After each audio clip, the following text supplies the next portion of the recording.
Good morning, everyone. And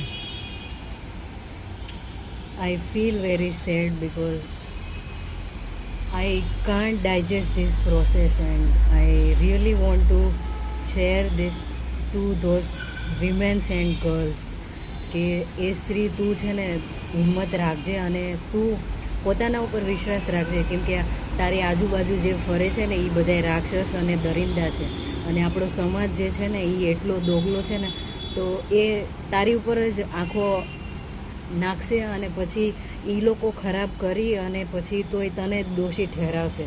ક્યારેક કપડાના નામે, ક્યારેક રાતે બહાર નીકળવાના કામે, ક્યારેક તમે કામ કરો છો પોતાના માટે એના માટે તને દોષી ઠેરાવવામાં આવશે. પણ તું બીતી નહીં, કેમ કે હવે એની જવાબદારી સ્ત્રી અને આજે સમાજના લોકો અને જે પુરુષ પોતાની ઉપર ઇતરાય છે ને એને ખબર નથી કે એ પુરુષ છે એ ક્યાંથી આવ્યો છે, એ સ્ત્રીમાંથી આવ્યો છે, અને ખાલી એક સ્ત્રીમાં જ એવી તાકાત છે કે બીજા એક જીવને બહાર લાવવાની.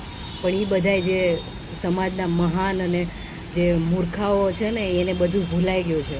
તો એ બધાને તું યાદ દેવડાવતી રહેજે કે તારામાં એ શક્તિ છે અને તું બધું કરી શકે છે.